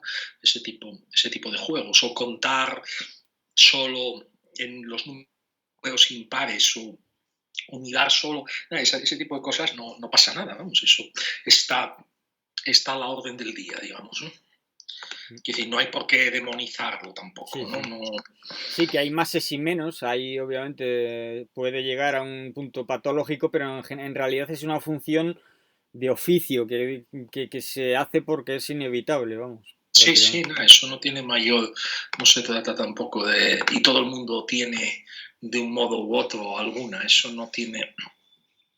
Otra cosa es que luego en el trato cotidiano con la gente hay algunas que puedan entrar en conflicto, no sé, quiero decir, si eso ya entra en la susceptibilidad de cada cual, ¿no? El que o estés más dispuesto inconscientemente, ya no total, a tolerar unas y no otras, no lo sé, eso ya va con, vaya con muchas cosas, lo que hablábamos el otro día, ¿no? De que de repente entre una amistad o en un matrimonio o lo que sea, pues de repente alguien descubre que a fulano que no soporta el agua porque tuvo casi se ahoga de pequeño, mientras que el otro va al club de buceo todos los días. Pues claro, eso supone un conflicto muy abierto, ¿no? Como para que sea subsanable, ¿no? Pero bueno. Mm. Luego habías, sí, sí, Sí, no sé si querías sacar a colación lo- alguna cosa más de las que mencioné con respecto a esto. Yo quizás debíamos incidir más en el tema de la escritura. El otro día hablamos de que el psicoanálisis como escritura, el carácter represor de la escritura, represor de lo hablado, pero claro, esto es una dialéctica muy complicada, porque por un lado los estudios sobre escritura, las diversas escrituras que se van descubriendo, que quizás se acaben descubriendo algunas más tempranas, nos sitúan, incluyendo las protoescrituras de Mesopotamia y por ahí, luego todas estas de la cuenca del Danubio y de la zona de la actual Lituania, más o menos, del Báltico, las dos más antiguas que tenemos por aquí, más antiguas que la China, frente a lo que ya tal, pues nos sitúan en torno al 8000 a.C., entre el 8000 y el 5000, y las protoescrituras pues podemos tenerlas en torno al 10.000 o por ahí.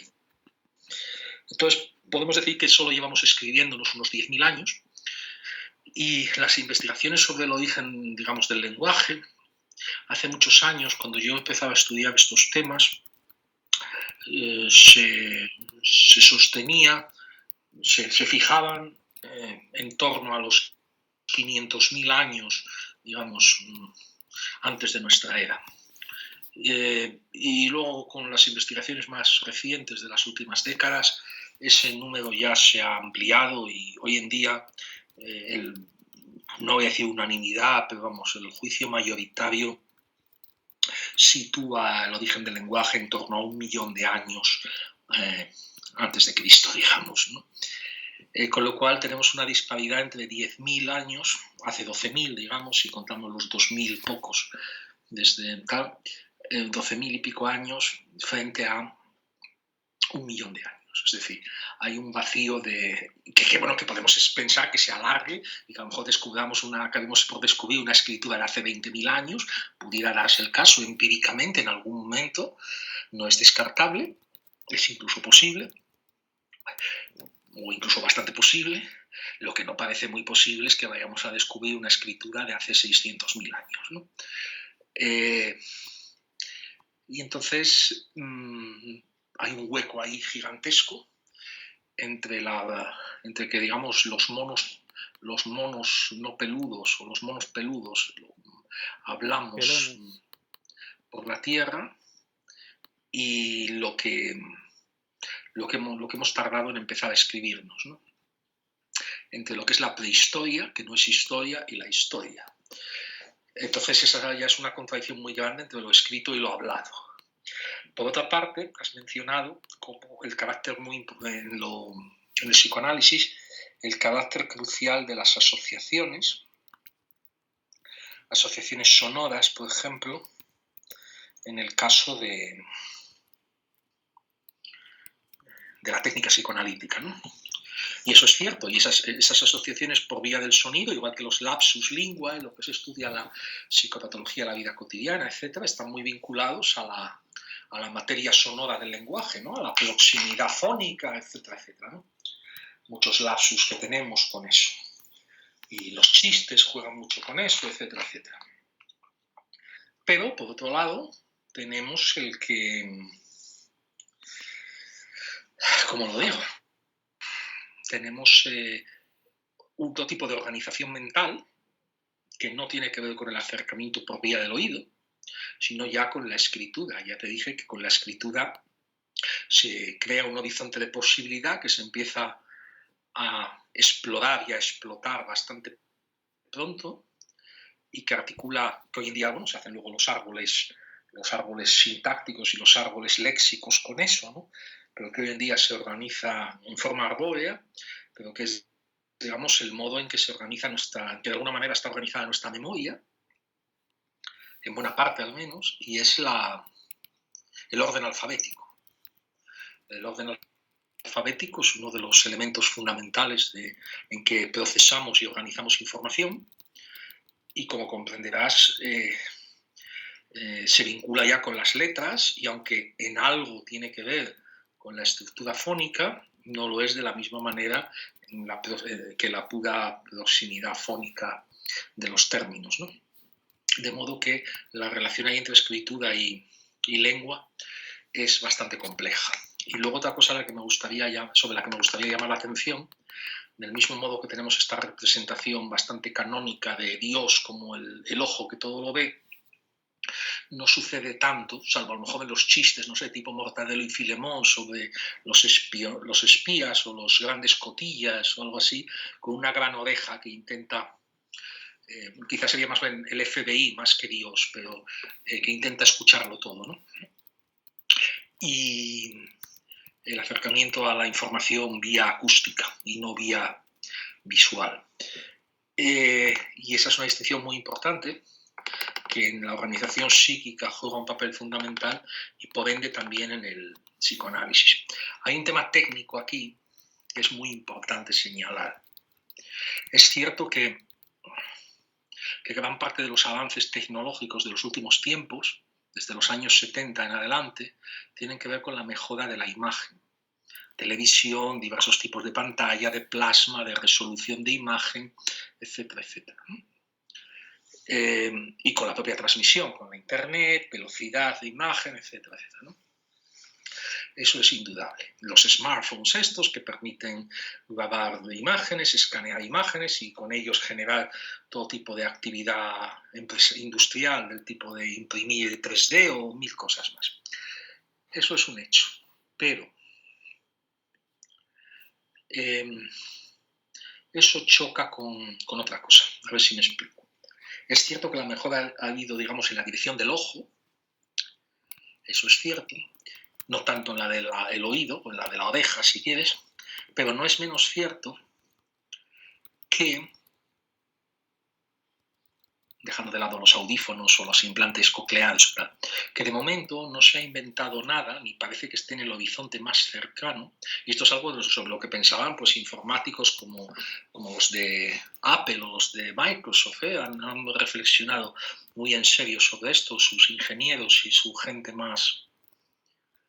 no parece que esté en el horizonte más cercano el equivalente para el ojo de lo que es un auricular para el oído. Estos auriculares que nos ponemos para escuchar música o para hablar aquí por Skype o lo que sea, que en el fondo, más allá, pueden eliminar el eco del exterior, lo que quieras, pero, digamos, reproducen, si están bien, la misma calidad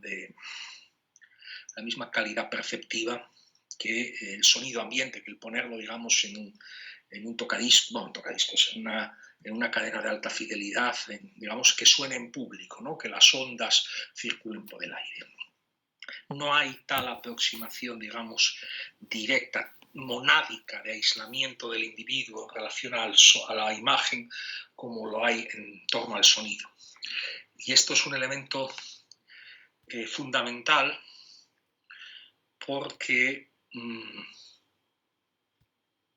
solo en esa carencia es precisamente en la medida en que no hay esa individualidad como prosperan estas formas de neoescritura que se pretenden distintas de la escritura, como las pantallas de ordenador, las tablas de ordenador, etcétera, que aunque no estemos tecleando nada, aunque estemos simplemente hablando como ahora tú y yo, esto no es una conversación, sino que esto es escritura. Y esto del psicoanálisis es algo que de alguna manera Lacan, por ejemplo, sí que creo que vio. A ver si puedes repetir, porque esto último que has dicho al respecto de la mejora tecnológica y que ha conducido a las pantallas, está un momento, bueno, voy a comentar una cosa, estaba yo escribiendo y buscando unas cosas, entonces no me he enterado muy bien de esto último.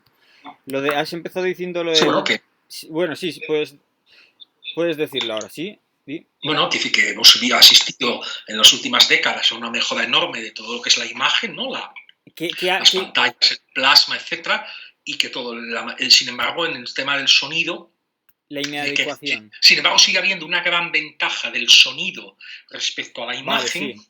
En el sentido de que se ha inventado ya hace bastantes décadas el auricular, que en principio nos transmite la misma calidad. Nosotros tenemos la misma relación de calidad acústica con el auricular aquí metido que, en principio, que la que tenemos digamos, con el sonido para todos. Y además la estamos individualizando para escucharla solo nosotros. No se ha inventado nada semejante para la pantalla. Es decir, mientras tú estás viendo la pantalla, no estás impidiendo que otros la vean, cosa que con esto sí, y además, cualquier invento que se haya hecho para acercarte a la pantalla no mejora la visión, digamos, las definiciones. No hay un equivalente para la imagen de lo que es el audífono. O sea, el audífono, el auricular. Esto ya te digo, que sobre esto han escrito y han pensado pues, Steve Jobs y Bill Gates y esta gente cuando han empezado a desarrollar las tablets, y por eso consideran ellos mismos, los propios ingenieros, que una tablet, por ejemplo, aparte de que tú escribas o no escribieras, aunque solo la uses, digamos, moviendo el dedo sobre, aunque no sea estar tecleando números, aunque solo sea mover el dedo sobre un botón y encender un vídeo, que eso es escritura, no es otra cosa que escritura. ¿De acuerdo? Sí. Y esto sí que es un tema bastante potente, y no solo porque haya, digamos, códigos de escritura y números y códigos binarios detrás, que eso es obvio, sino que los propios modos de interacción son los de escritura, no los del lenguaje. Y bueno, esto está sujeto, por supuesto, a los criterios de ingeniería, de calidad, control de calidad, de los típicos consultores del Joseph Judan y de todo este tipo de gente que ha trabajado todas desde los años 20 hasta ahora en los controles de los procesos industriales, etc. Pero que eso se puede aplicar a la escritura. La escritura puede estar sometida a técnicas, digamos, de ingeniería social, de control de calidad, por así decir. El lenguaje, en su sentido más profundo, no. Yeah. Y el psicoanálisis, en ese sentido, creo que Lacan sí que ve que tiene una parte muy importante de escritura, aunque en otra es cierto que pretende ser el ello, digamos, prehistórico, el que se subleva frente a la tradición escrita, el que sale, digamos, lo reprimido de ahí, ¿de acuerdo? Ya. Yeah. Sí, sí, sí. A ver, Joseph Juran, ¿no? Has dicho. Sí, Juran. Por lo menos tenerlo apuntado porque... Bueno, entonces, te quiero decir que todo esto de, por ejemplo, yo tengo colegas que de repente luego van a buscar fondos para que los financie la Asociación Alemana o Suiza o Francesa de Ciencia y bla, bla, bla, queriendo vender como última moto el que simplemente tengan con ayuda de ayudantes corpus de SMS, de WhatsApp, de cosas de estas, el típico rollo de abueletes de la academia que piensan que porque ahora se escriba con abreviatura o algo así, eso es una interpretación por rebus en la escritura de toda la vida, eso está ya en las tablas sumerias, que es que o bien la lengua va a colapsar por eso y estamos ante una degeneración son igual, o que piensan, por el contrario, los que van más de modernillos, que esto es, bueno, un esplendor de la creatividad artística del lenguaje, y ni una cosa ni la otra, es desconocer que eso no supone como fenómeno nada absolutamente nuevo en la historia de la escritura, es no haber estudiado ni meditado en serio sobre lo que es la escritura. ¿Me explico? Sí. Pero Entonces, del mismo modo que WhatsApp o un SMS es obviamente escritura, porque estamos tecleando los mensajitos, también lo es el pasar un dedo por una pantalla táctil. Aunque no estés escribiendo nada, ¿me explico? Sí. Sí, porque hay una codificación de los movimientos que se hacen, ¿no? Y entonces, a mí esto me ha recordado a una discusión que tuve con Felguerinos, un uno que tiene un canal de YouTube, donde decía que YouTube decía Ernesto Castro, un filósofo, decía que YouTube es la nueva oralidad. Y Felguerinos decía que no, porque YouTube, los vídeos, no son una oralidad, sino que son una forma de escritura, en cierto sentido. Sí. Bueno, yo me opuse totalmente porque el objetivo del vídeo de YouTube, vamos, el nuestro sí, nuestros vídeos de YouTube sí que tienen algo de eso, por ejemplo, porque yo pongo aquí a la izquierda un texto, ¿no? Un texto que yo voy escribiendo encima, entonces pues ya ahí tienes algo de escritura, pero es tan elemental como, bueno, pues como si tienes un panel de anuncios o lo que fuera. Pero en el sentido de los audiovídeos que hace él, que son como podcast, pues es puro, es como un programa de radio. Y yo creo que ahí el objetivo es simplemente transmitir el sonido tal y como sería, por mucho que lo edites, ¿eh? Por mucho que lo edites, aquí recortas esta parte, aquí en realidad lo que estás haciendo es lo mismo que harías delante de lo que haría un conferencista, ¿no? Entonces, ahí no hay gran diferencia, pero hablas de que la pantalla no tiene su correspondiente con, mira a ver, con la Coca-Cola que se utiliza para limpiar bañeras. Pero vamos, cada cual sabe. Bueno, yo antes bebía mucha Coca-Cola, o sea que tampoco. Entonces, pero la pantalla dices que no tendría correspondiente al sonido, ¿no? Y yo creo que, pues sí, tienes ahí el autotune, el autotune que te hace variar todas las frecuencias del sonido. Es cierto que el auricular sí Del que. sonido, pero no de la imagen. No entiendes lo que estoy diciendo. Yo he entendido que la imagen sí que ha tenido. Tú Ah, no vale. tienes un canal, del mismo modo que tienes un canal directo al Vale. oído desde el auricular, tú no tienes un canal directo al ojo. No hay, digamos, una autopista aquí, Vale. una especie de prismáticos Sí que lo que hay, te sí. limiten. ¿Me Sí explico? que lo hay, pero se llama cyborg. Son los cyborgs, los ciegos, que, por ejemplo, los ciegos que llevan historias aquí, chips que les permiten ver, o los daltónicos y tal. O sea, bueno, de alguna manera están en camino, ¿no? Están en ello. Pero. Y es la realidad virtual, ¿no? Estos videojuegos que se juegan con una máscara que luchas como si estuvieses jugando en Star Wars con las Spadawan estas, ¿no? Hombre, vamos, que se puede hacer, solo que ¿por qué no se hace? Porque yo creo que porque lo visual es espacial. Y lo visual en principio tú ves para moverte de un lado a otro. Em, Sin embargo, puedes escuchar estando parado en un sitio. A ver, no es exactamente así, pero digamos que la primera forma de ver es la orientación. Y es la orientación para ir, para esquivar obstáculos, para tal, para cual. Entonces, La navegación, sí, lo que llaman navegación, sí. entonces lo que pasa es que si eso se restringe a una persona sola, como ocurre con los auriculares, pues produce varios efectos muy conflictivos, porque habría que armonizar todas esas personas que están siguiendo una realidad virtual. Es decir, tú puedes escuchar cosas desde tu sitio sin entrar en contradicción con otro, porque tu orientación sigue siendo visual, entonces las orientaciones están coordinadas. Pero si tú estás en la calle jugando a la consola, a la Wii, pues igual le das una hostia al que tienes detrás. Porque claro, digamos, entrando en No, pero yo interferencia. no estoy hablando de la localización en el espacio como puntos de coordenada, no, te estoy hablando de la relación tuya sensomotora con una imagen exterior. Pero bueno, que ya digo que sí que existe, como las imágenes que van puestas aquí, que solo Sí, pero, puedes ver tú. bueno, bien, pero Porque tanto el sonido como la imagen son a distancia. Son a distancia. Solo que los auriculares lo único que hacen es una distancia que está tapada. O sea, que solo te permite a ti, pero está a distancia, en tu oreja, pero a distancia. porque recorre el conducto auditivo y ya eso es una distancia. Y la imagen, lo mismo, estaría la distancia que separa la córnea de las gafas estas. Solo que es una distancia opaca por detrás, pero vamos. O sea que, bueno, que eso se está haciendo, eso ya llegará, o sea, tampoco. Y sí, luego, lo de las protoescrituras.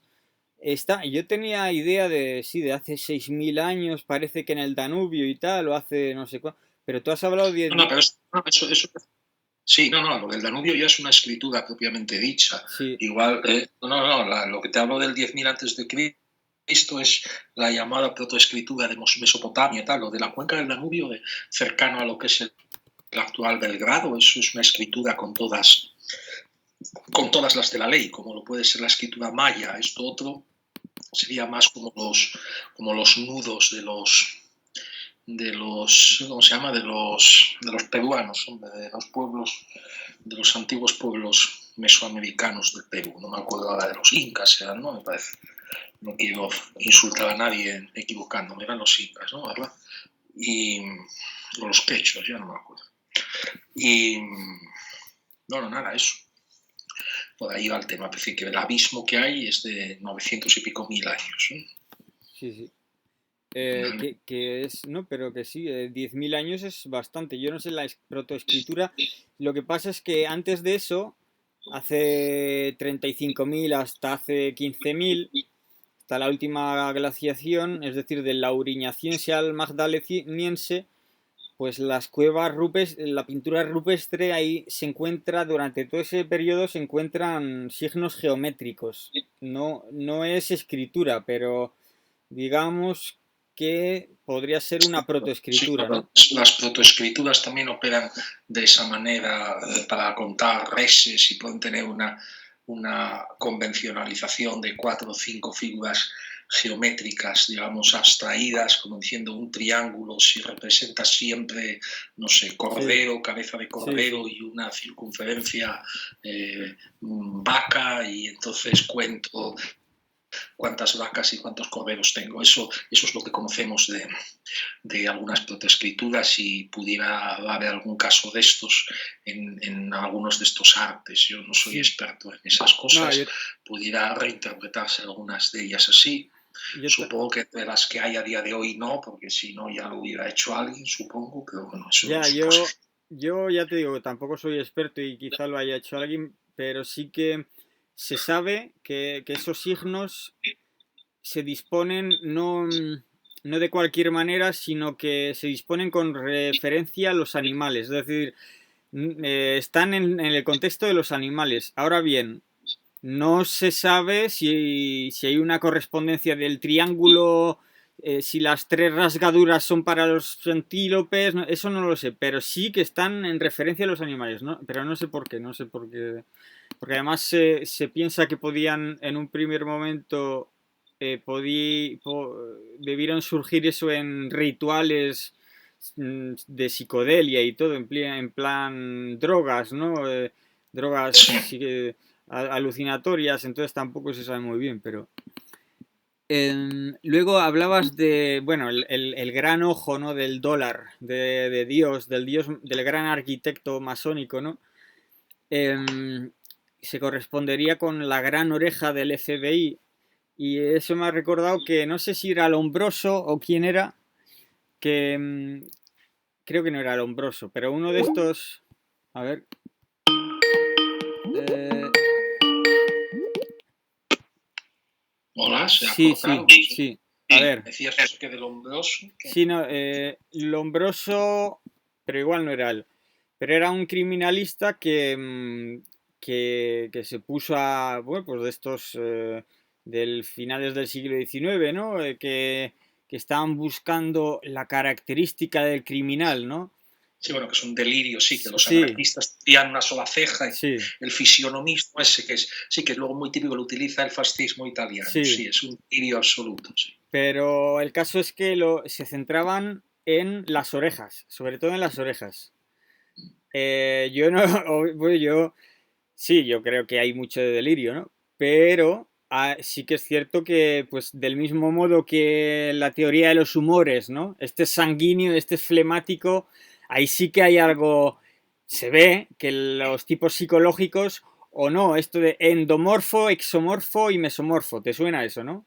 Sí, ¿y? Pues se sabe que la fisiología tiene que ver con el comportamiento.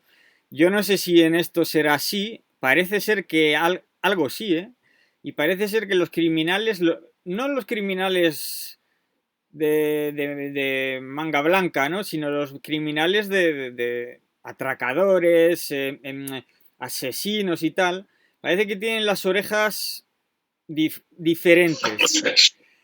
Bueno, no sé, eso me Sí, no, parece yo lo entrar en una digo discusión ahora sobre fisionomismo, no me parece que que yo no tenga lo, mucho sentido, aunque tenía mucho predicamento en Alemania yo por no lo sé, motivos ¿eh? obvios. Y antes que hablábamos antes de la charla, de entrar en la charla, de Wexkull e incluso de Cassirer, incluso gente reputada como ellos, poco sospechosos de ser de por sí nazis, acabaron cayendo en algún momento en alguna tentación de esta fisionomista. No me parece que venga mucho, Que sí, que mucho. no te va a solucionar la vida. La verdad es que a un detective tampoco le va a solucionar la vida, pero yo sí que escuché a un tipo de ahora, dando una conferencia donde decía, eh, convendría que vierais las imágenes porque que sí que parece que, ¿no? Que hay alguna regularidad en las orejas de los criminales y tal.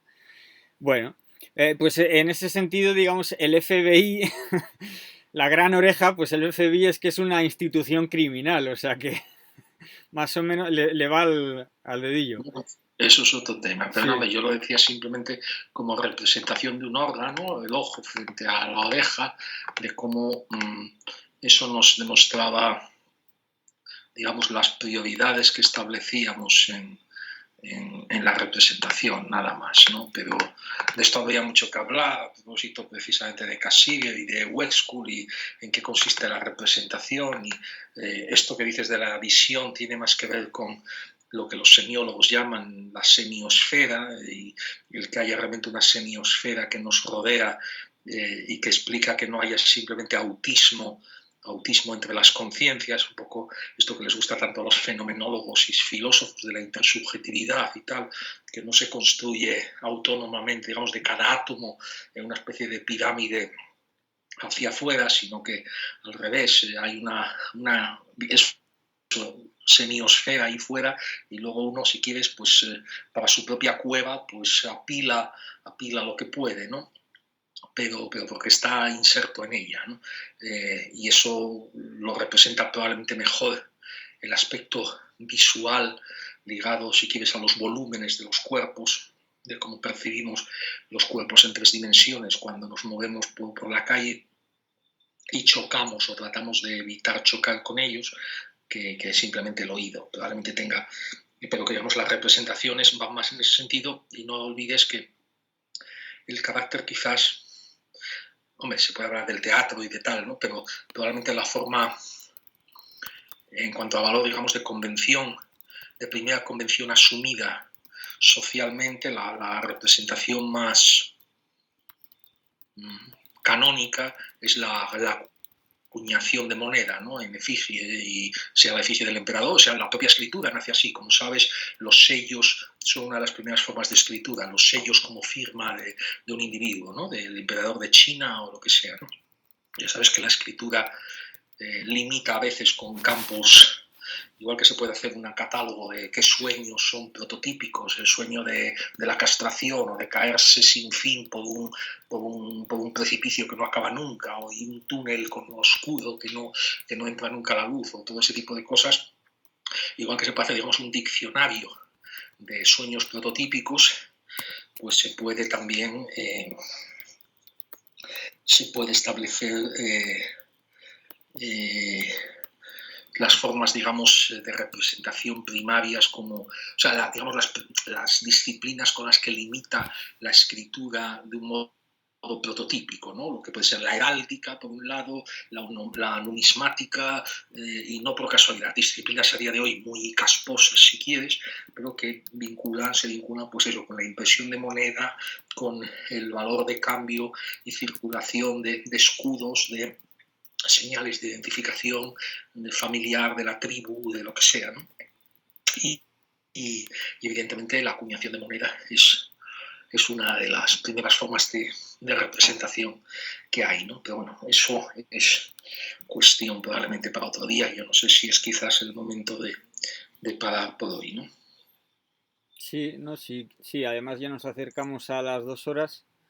Sí. No sé, pues Y nada, esperar a ver si nuestro público nos comenta si le parece oportuno que sigamos en las próximas sesiones por estos derroteros o si prefieren que volvamos a, digamos, a una cosa más detallada, más académica, si se quiere, de tipo filológico, lingüístico, y aunque estos temas recurrirán y reaparecerán, se quiera o no, pues si prefieren que reaparezcan al albur de las conversaciones, pues 10 minutos aquí y otros 10 allá, una vez en cada charla, o si prefieren como estas 2 últimas sesiones que estén un poco más estructurados. Quizá lo estuvo más la vez anterior que hoy, no lo sé. Que nos digan un poco lo que les parece y trataremos de hacerles caso. sí, que no sean tímidos, que no tengan vergüenza, que tal. Se hagan. Exacto. Vale. Pues nada, pues Venga, hasta una próxima. Venga, hablamos. buenas Un noches. saludo. Chao. Chao.